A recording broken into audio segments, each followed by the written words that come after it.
The digital clock on the old microwave flipped to 11:37 p.m., marking exactly 72 hours since I had taken back what was mine. But the victory felt cold, tasting of the leftover lemon ginger tea I'd brewed to calm my nerves. I was standing on the clean tile floor of my quiet condo, yet I could still hear the ghost of a laugh, the laugh of my own son, Corbin, turning away from me on the porch of the house I'd bled to purchase. He had sealed the front door against me, his mother, holding a plate of cold, rejected dessert. I had given him everything. My youth, my strength, my entire reason for existing. He and his wife, Savannah, had repaid that sacrifice by treating me like a doorstep solicitor, joking about changing the locks. What they forgot was that I didn't just pay the mortgage. I held the original deed, hidden in a manila folder, armed with a clause they never bothered to read. They thought they had secured a fortress of entitlement, built on my bones. They were about to learn that the foundation could move, and when it did, it would be swift, legal, and absolutely silent. The final countdown was on. My name is Alara Vance, and I gave that boy everything. Not just the obvious things, the food, the education, the sturdy roof over his head, but the things you can't tally on a receipt. I gave him my knees, worn down from decades of scrubbing. I gave him my spine, stiffened by shifts bent over hospital tile. I gave him my prayers, whispered over steaming laundry.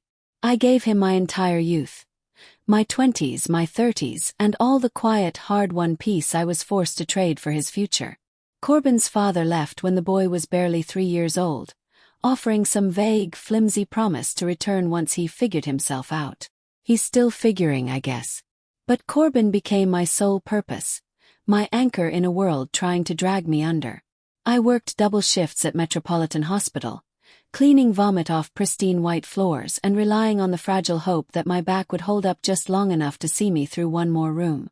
When I finally got home, smelling faintly of bleach and exhaustion, I still prepared dinner from scratch, helped Corbin with homework, and listened intently as he recounted the strange, funny happenings at school.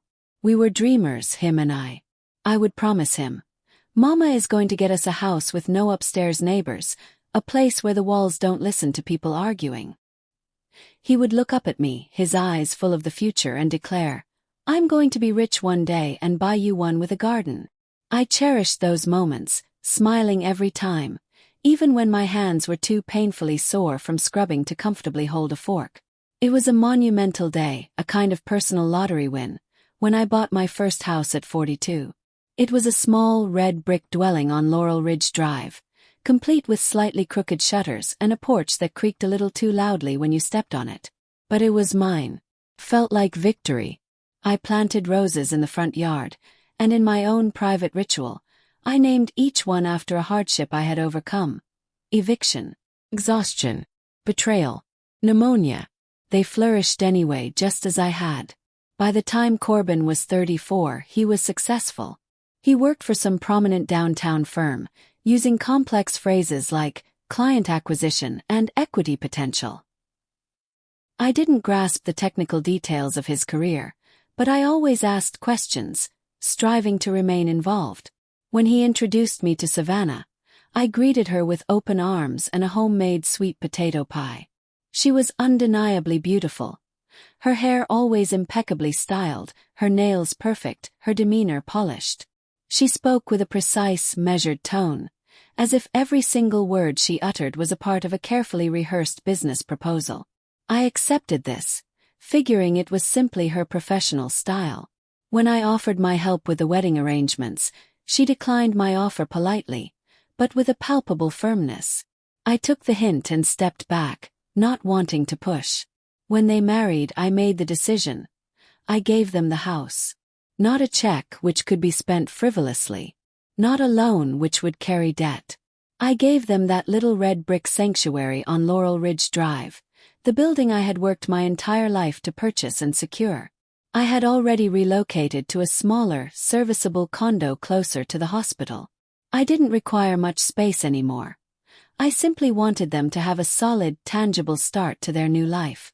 Start your life in a place built on sacrifice, I advised them. They both smiled. Savannah's thank you was delivered quickly, sounding practiced, almost like a line she'd repeated countless times that day. I excused her nervousness as typical wedding stress. Initially, everything seemed routine. I'd occasionally drop off containers of leftovers. They'd send me intermittent photos of their latest redecorating efforts. Then, the communication started to dwindle. First, it was several days without a reply to a text. Then weeks would pass. When I called, Corbin would answer in that specific, distracted tone, the one people use when they aren't truly alone or focused on the conversation. I started noticing subtle, deliberate omissions. Every picture they shared online was captioned with triumphant declarations like, "Finally built our dream space," or "Started from the bottom, now look." My name, my contribution, was conspicuously absent. I let it go, rationalizing that they were simply settling into the intense adjustment of married life. The breaking point arrived the day I baked peach cobbler. I hadn't announced my visit. I simply baked it, wrapped it carefully, and went. Peach cobbler had been Corbin's favorite since he was a small boy. He requested it for every birthday, every major job interview, and every time he experienced a rough day. He once claimed it was superior to anything else in the world, even his video games. I remembered that declaration as I meticulously pressed down the crust and brushed sugar across the top. I thought maybe this simple, warm gesture would be the bridge we needed to reconnect. I pulled up to the house. My house fundamentally, and knocked. Corbin opened the door only halfway. It was a guarded, non-welcoming posture. "We've talked about this, Mom," he said, his voice flat. I blinked. "Talked about what, baby? You can't just pop up," he continued stiffly. "Savannah and we have boundaries. A schedule." The use of that word, boundaries, felt like a physical slap. I hadn't raised him with guilt. I hadn't been an intrusive, hovering presence like the mothers in television dramas. I showed up perhaps once every few weeks, always bearing a smile, always bringing food. Before I could formulate a response, I heard her voice, sharp and clear, emanating from the space behind him. "Honestly, Corbin, we've been thinking about changing the locks," Savannah stated.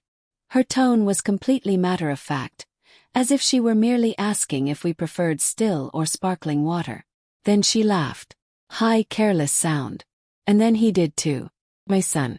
The one whose night fevers I'd endured, whose heartbreak over middle school friends I'd consoled. He chuckled, treating her remark as something clever and witty. He then turned back to me and delivered the final dismissive line. "We're good, Mom. Thanks, though." The door shut. Immediately. Firmly. I stood there, holding that warm cobbler, feeling utterly foolish like a failed delivery woman. There was no hug, no "how are you?" Just immediate dismissal. Erased. I walked back to my car, the air heavy and warm. The cobbler, still steaming slightly against the foil, seemed unaware of its sudden status as something unwanted. I sat behind the wheel, staring at the red brick facade. The roses were still blooming brightly, but they no longer felt like mine. In the rearview mirror, I caught sight of Savannah leaning over Corbin's shoulder, showing him something on her phone. They shared another laugh, the sound that used to represent joy and safety to me, but now it resonated like the final, definitive click of a lock turning from the inside of the very house I had purchased. I didn't break down. I didn't cry. I didn't curse the universe. I drove back to my condo, put the cobbler into the refrigerator, and poured a cup of tea. Then, with a chilling clarity, I walked into my bedroom, opened my file cabinet, and pulled out the deed. They had mistakenly believed I was merely a guest in their life, a minor character who could be edited out. They had forgotten who wrote the foundational first chapter of that story. I was about to provide a quiet, fully legal reminder. The cobbler sat on the second shelf for days. Every time I opened the fridge, it sat there, waiting, a silent monument. It wasn't just dessert anymore. It was tangible evidence of everything I had given, everything that had been met with scorn and dismissal. I couldn't bring myself to throw it away. That's how profoundly the betrayal cut. Yet I didn't shed a single tear. I had reached a point in life where tears felt like a luxury, a younger woman's indulgence. When you've outlived people, worked while sick, and maintained strength while others around you crumbled, you develop the ability to transmute pain into silence. It was a silence that would make them profoundly uncomfortable because they wouldn't anticipate the next move. That night, I spread everything out on the dining table. I flipped through the manila folder I hadn't opened since Corbin's wedding. It contained every vital document I owned: birth certificates, insurance copies, and tucked securely in the very back, behind a plastic sleeve, was the deed. The house on Laurel Ridge Drive wasn't just a physical structure. It was my life poured into brick and drywall. Every nail in that place was secured with hours of my life I could never reclaim. Scrubbing hospital floors, emptying surgical bedpans, sacrificing my lunch breaks to buy floor polish. That house represented my life's blood, my literal physical effort, my sacrifices poured into a single concrete address. When Corbin and Savannah got married, I had indeed gifted it to them, but I hadn't done so blindly. I had included a protective clause. My lawyer, a sharp, no-nonsense woman named Helena Reed, had advised me, "If you're giving away something this consequential, Ilara, you keep your parachute." So we included it. A single tiny line that someone arrogant or distracted, like Savannah and Corbin, would easily overlook. Gift is subject to continued familial relationship and respect. In the event of abuse, alienation, or defamation of grandeur, property may revert back to original owner upon legal notification. I genuinely never envisioned needing to use it. But standing on that porch, listening to Corbin confirm, "This isn't your house anymore," and hearing Savannah laugh about switching the locks, something profoundly logical snapped inside me. They hadn't merely disrespected me. They had boldly declared themselves the sole authors of a narrative I had painstakingly written the first draft of. They desired all the benefits of my lifetime of labor without accepting the smallest burden of my presence. They wanted the legacy without acknowledging the name. I was finished begging for a small spot within the frame. I decided I would remove the frame entirely. I organized every piece of paper, every receipt, maintenance invoice, property tax bill, and comprehensive proof of ownership dating back to day one. Then, with steady hands, I drafted the legal notice, intent to reclaim title under conditional clause. I took my time reading the document 3 times for accuracy. I called Helena. She answered instantly. "You're certain?" she asked. "As certain as I was the day I signed it over to him," I confirmed. "Then let's proceed to war," Helena responded, the quiet smile audible in her voice. 3 days later I dispatched the notice. Certified, overnight, legally binding. 1 copy went to the county registrar, 1 to Corbin, 1 to Savannah, and most satisfyingly, 1 was posted directly onto the front door of the house I had shed blood to acquire. Silence followed. No immediate text, no urgent call, no desperate knock at my door. Just a profound, tense quiet. 5 days later my phone rang. The number was blocked. I let it ring twice before picking up. "Mama, what the hell is this?" Corbin's voice was clipped, almost trembling. "What is what?" I asked calmly. "There's a notice on our door saying we have 30 days to vacate." "Are you serious?"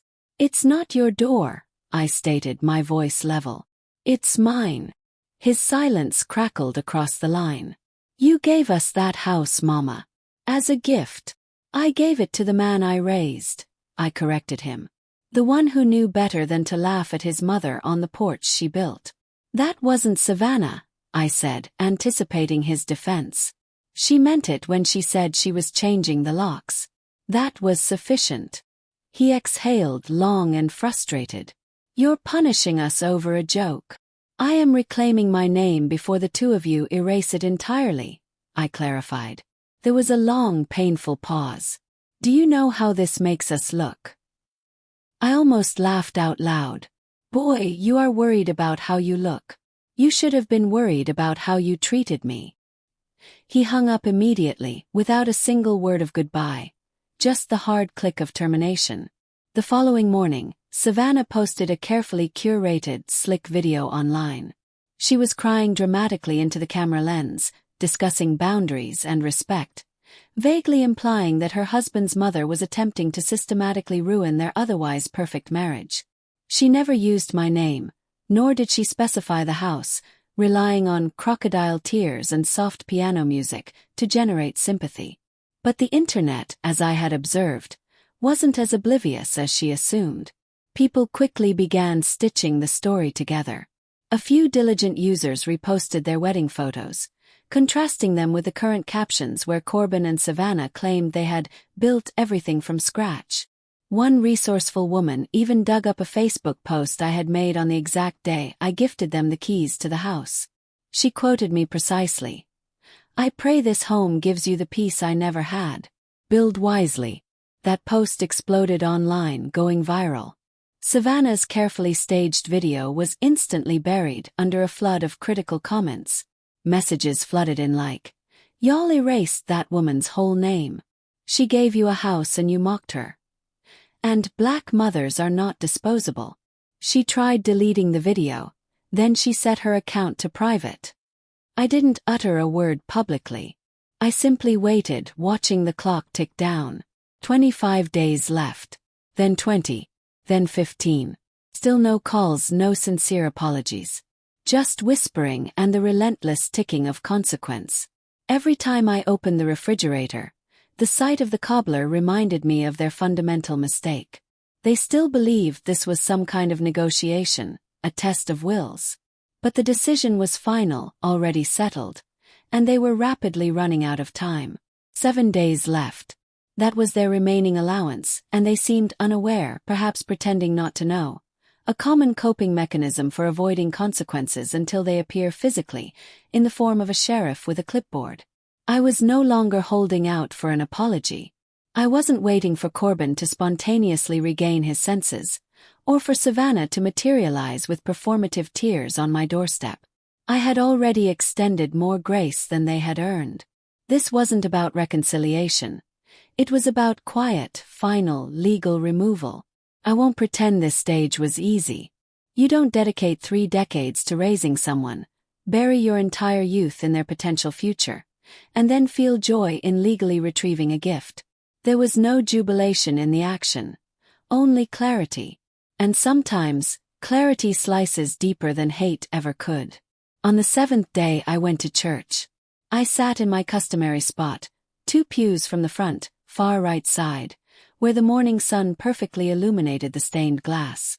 I didn't pray for strength. I already possessed that. I prayed for peace. Not for myself but for Corbin. Because after this day, the path back would be closed forever. I slipped out before the benediction, avoiding sympathetic hugs or pity. I simply desired silence. When I arrived home I found the voicemail. It was from Helena. The judge signed the ruling, Ilara. Title reversion is final. The house is legally yours again. They have 3 days to vacate, or they will be removed by force, she informed me. Helena delivered the news softly, sympathetically, knowing this was more than paperwork. It was blood work. I didn't need to listen to the remainder of the message. The countdown had become irrefutably official. 3 days. The next morning I moved slowly through my condo, hearing only the whisper of my slippers on the tile. I paused by the shelf holding my photo albums, my fingers hovering over the spines. I almost pulled one down. The album of Corbin's high school graduation, the intense, grateful look in his eyes when I presented him with his first laptop. He had hugged me so fiercely that day I could barely breathe. But I didn't open the book. I wasn't emotionally prepared to mourn someone who was still very much alive. I made tea strong and plain. Then I opened social media, not to check on them but for myself. I typed a concise truth. Some people forget the foundation they're standing on until it moves. No names, no vague attacks, just fact. The post garnered 37 likes and 8 comments, all from women I had known for decades. Women who understood what it meant to raise children who grew into strangers. Women who had paid respect forward only to be metaphorically evicted anyway. Later that afternoon I went to the bank. I requested a full printout of the utilities and property maintenance accounts, which were still officially in my name. In theory, the house had been theirs, But I had never removed my name from the records. I had silently continued paying the property insurance. Savannah and those like her never inquire who is behind the curtain, so long as the lights stay on. The clerk handed me a folder an inch thick. Smiled. Back home I flipped through the black ink documentation. The dates, the amounts, the automatic deductions. My generosity, plainly printed. Corbin called that night, but not from his familiar number. It was a new, unfamiliar line. I let it roll straight to voicemail. When I finally listened, the voice was that of a man I barely recognized. "Mama, I know you're angry. I know we made errors, but can we please talk before this escalates too far?" Too far. Thought. He must have believed this entire process was merely step one. I had just started. I had been sitting on this agonizing decision since the first moment he had shut that door in my face. I didn't return the call. 2 days left. Savannah called next. I ignored it. She followed up with a text. "You're hurting your son more than you realize. You're tearing this family apart. People are discussing this openly." I typed a response, deleted it. Typed another, deleted it again. Then I sent one succinct message. "I stayed out of your marriage like I was told. Now stay out of my house." I blocked her immediately afterwards.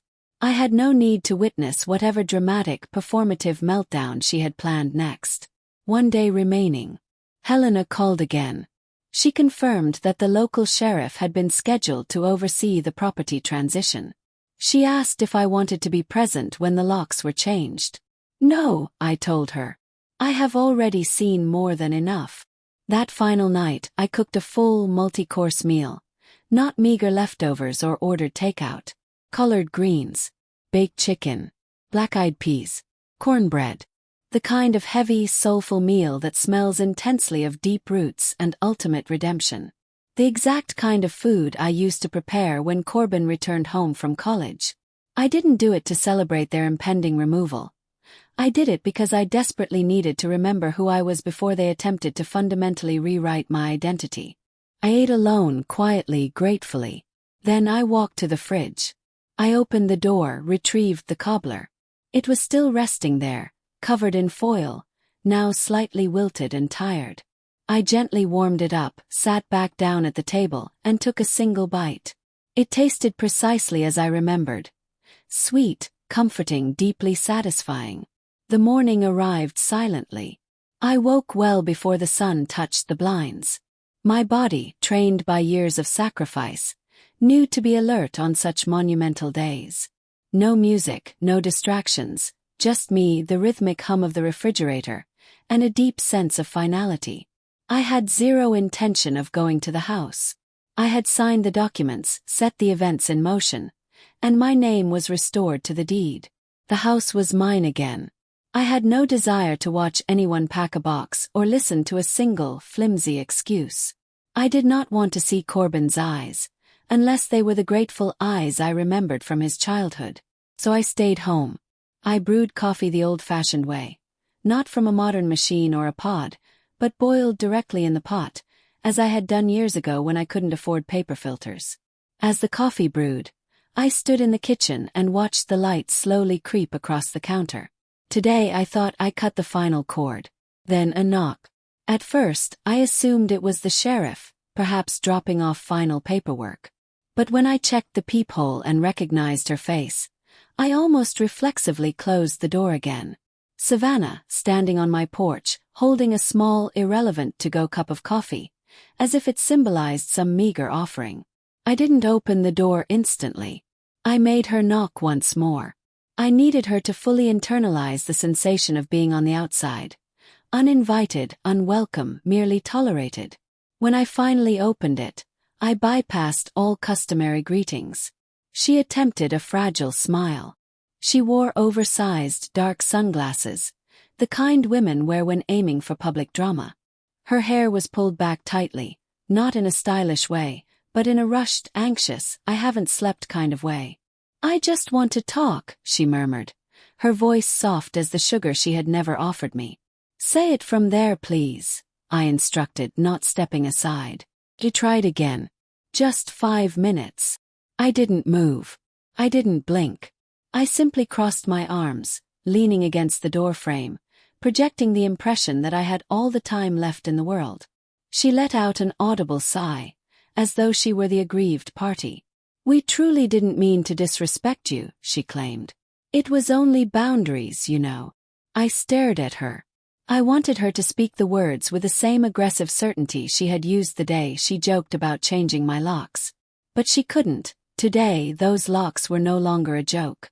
"You called me a guest in my own home," I said, my voice dangerously low. "And you laughed while doing it."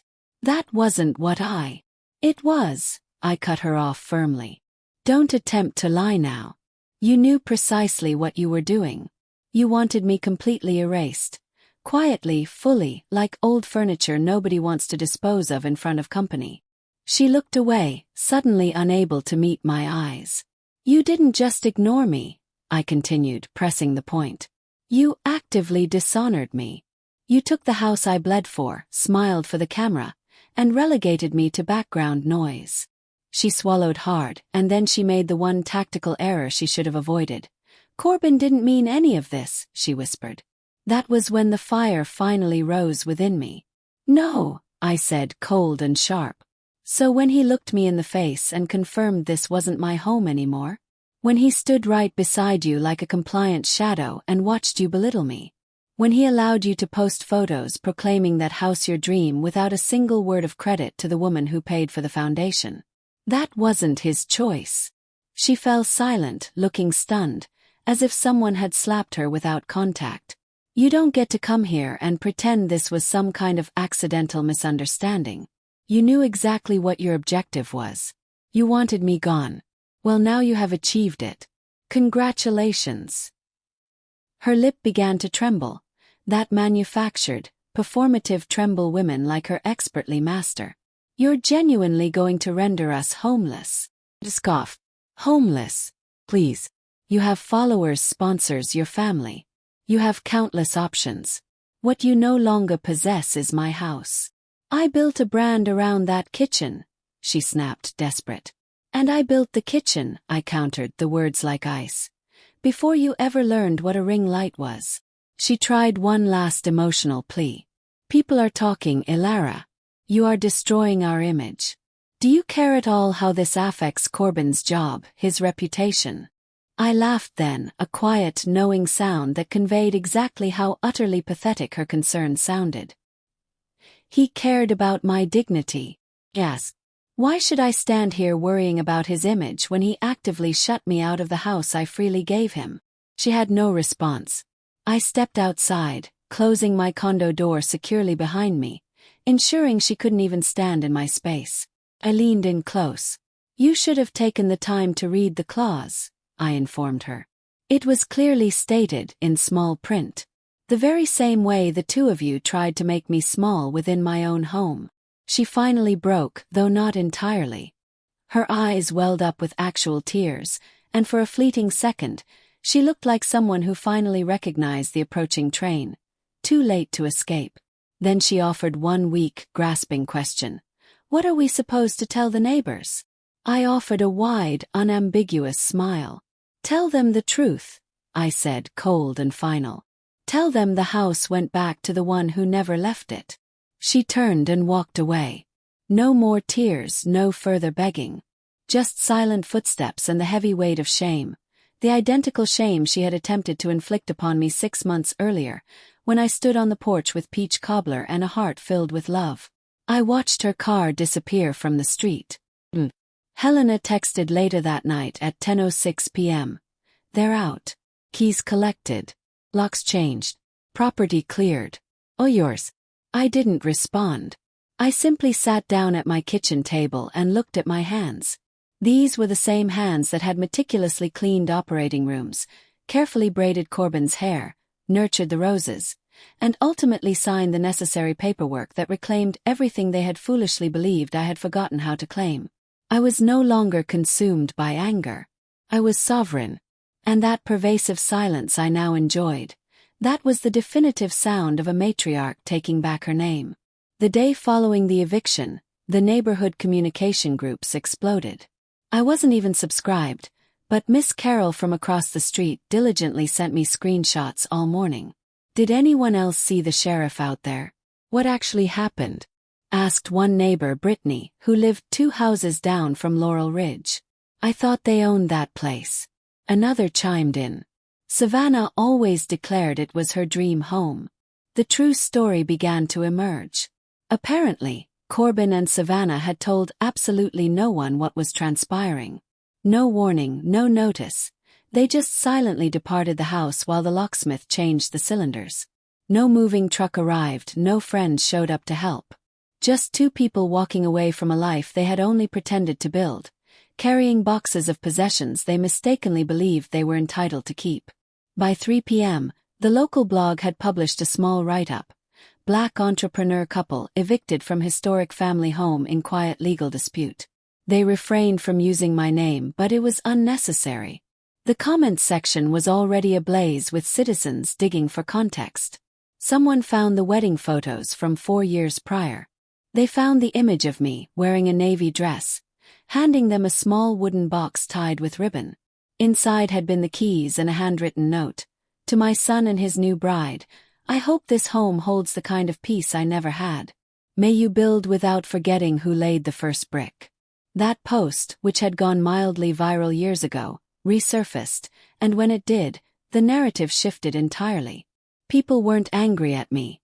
They were furious with Corbin and Savannah. The comments became sharp and decisive. "Y'all erased the woman who gave you the roof. And she built that home and they turned her into a guest. And finally, Black mothers are not ornamental, they are the foundation." I made no comment. I didn't share the posts. I simply watched. I watched as Savannah frantically locked down her social media accounts. I watched as Corbin's employer quietly removed his photograph from the firm's website homepage. I watched as the house on Laurel Ridge Drive sat motionless. Silent now, finally peaceful. I drove past once, deliberately. I parked across the street and sat in my car, engine idling. It looked the same, but it felt radically different. For the first time in years, it didn't hold the sound of misplaced, entitled laughter. It didn't harbor the scent of other people's cooking or feel burdened by strangers on the porch. Simply existed, waiting. 2 days later, Corbin called. This time, he didn't hide behind a blocked number. I knew it was him. I let it ring twice before I picked up. His voice was dry, flat, completely drained of anger. Only hollowness remained. "Hi," was all he managed to say. "Hi," I replied. I just wanted to say I saw the posts, Mom." There was a ragged pause. "Everything's kind of falling apart right now." I offered no response. "Savannah's blaming me. Her family is deeply disappointed," he continued. I maintained my silence. He exhaled heavily. "You really didn't have to go that far." That statement made me blink. I resisted the urge to laugh. "Corbin," I said, my voice as calm and hard as glass. "I didn't go far. I simply went home." Silence again. "You embarrassed us," he whispered. "No," I corrected him. "You embarrassed me. I merely made it legal." He had nothing left to say. I don't know if he anticipated tears, or a return to the softness I used to exhibit when he scraped his knee and cried until I scooped him up. But he wasn't that boy anymore, and I was definitively not that mother. "You instructed me to stay out of your marriage," I continued, firming my resolve. "So I stayed out of everything tethered to it. That includes the house, the bank transfers I maintained, and my silence. You do not get to treat me like an absolute stranger and simultaneously keep my name written into your foundation." He finally uttered the crucial words. "I'm sorry." The apology landed heavily, but it was empty. Not because it wasn't long overdue, but because its motivation was transparently insincere. He hadn't called me when Helena's letters arrived. He hadn't defended me when Savannah laughed. He hadn't checked on me when I stopped visiting. He only came to deliver the apology when the internet determined that I was right. That was not an apology. It was damage control, PR. I didn't accept it, but I didn't explicitly reject it either. I simply said, "Thank you." Then I hung up. Some doors do not need to be slammed. They merely require quiet closure. Later that evening I made a simple dinner, lentils and rice with kale. I ate in absolute silence. No music, no television, just the comforting hum of peace. After dinner, I pulled an old photo from a forgotten shoebox.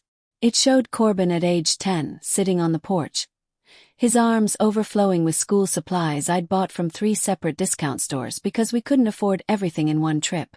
I looked at that innocent boy for a long time, then I carefully put the photo away.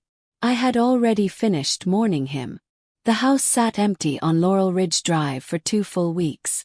No cheerful curtains in the windows, no laughter, no porch lights flickering on at dusk. Just silence, as if the physical building itself was holding its breath after witnessing the betrayal and the subsequent consequences.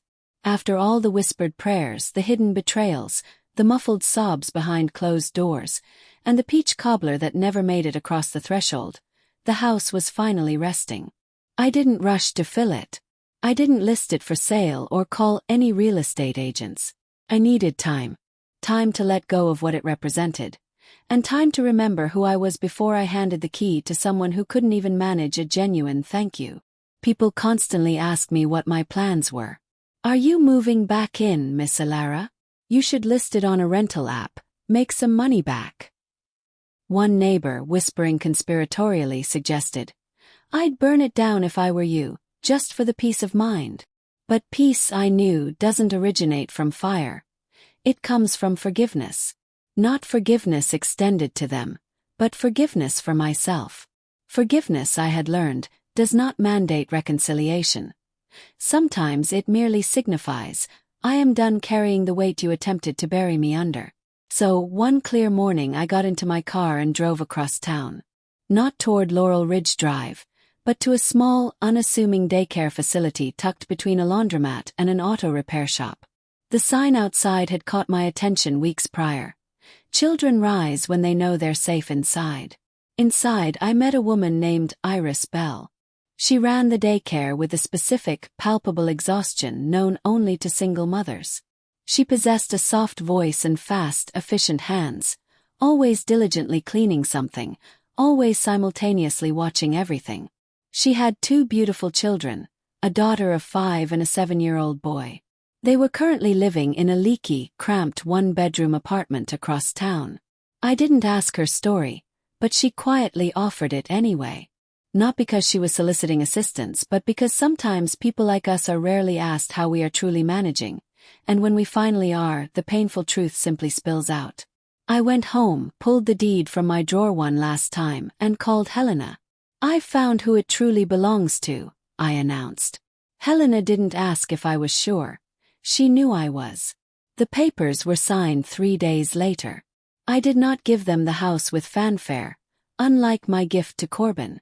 No large party, no official photographs, no white ribbon. Just a firm handshake and a small wooden box containing 2 new keys and a single, handwritten note. "Iris, build gently. Raise loudly. Make it a home where no one ever feels like a guest. Lara." I didn't attend the move-in day. I didn't need to witness it. I had already achieved peace with the structure itself. The house was no longer a harsh symbol of what I had lost. It was a powerful tool I had reclaimed and deliberately passed forward. The following week, I received a card in the mail. It was handwritten in smooth blue ink. Inside it read, "My daughter asked if the lady who gave us the house used to be a superhero. I told her yes, because only superheroes can take pain and turn it into a porch full of hope." I affixed that card to my refrigerator right next to a small magnet that read, "Protect your peace like it pays the rent." One evening, about 2 weeks after the new family had settled in, I finally did the one thing I hadn't been able to do since that bitter day on the porch with the cobbler. I walked to the shelf and pulled out the old photo album. The one containing the pictures of Corbin as a baby, his 3rd grade spelling bee award, the prom suit I had painstakingly hemmed myself because we couldn't afford a tailor, his college graduation, his wedding, all of it. I sat with those photos for several hours. I cried, but it was not the loud, frantic weeping you see in films. There were no shaking hands, only soft, steady tears, as if my body was finally releasing a crippling weight it had carried secretly for far too long. I didn't cry for the current Corbin. I cried for the woman I used to be. The woman who had maintained the damaging belief that love necessitated losing oneself, that sacrifice required silence, that giving away meant disappearing. When the tears fully dried, I stood up, closed the album, and gently slid it back into the drawer. Not because I was erasing him from my life, but because I no longer required physical proof that I had faithfully done my part. The next morning I cooked myself a huge breakfast: eggs, grits, and sausage. I played gospel music at a volume I chose, singing along while I cooked. As I sat down to eat, I looked out the window and whispered a quiet prayer. Thank you, Lord, for finally teaching me that boundaries are holy too. Later that afternoon I walked past Laurel Ridge Drive, simply as part of my routine daily walk. Iris's daughter was sitting happily on the porch, carefully braiding a doll's hair. She looked up and smiled a huge, unadulterated grin, the kind you'd expect for a visit from a holiday figure. "Are you the house lady?" she yelled. I laughed. "I suppose that is exactly who I am." "Thank you for my room," she chirped, waving excitedly. Iris came to the door, offering a quiet, deep smile. It was the kind of genuine smile that said, "I am building something here. Don't worry, I have this." And in that precise moment, I achieved the final, deepest realization. This entire ordeal was not ultimately a story about legally taking back a piece of property. It was a monumental story about a woman who had finally and forever remembered that she never needed permission to occupy her own space. They had told me I was merely a guest. But I had proven in silence and in law that I am the foundation. And I am never leaving,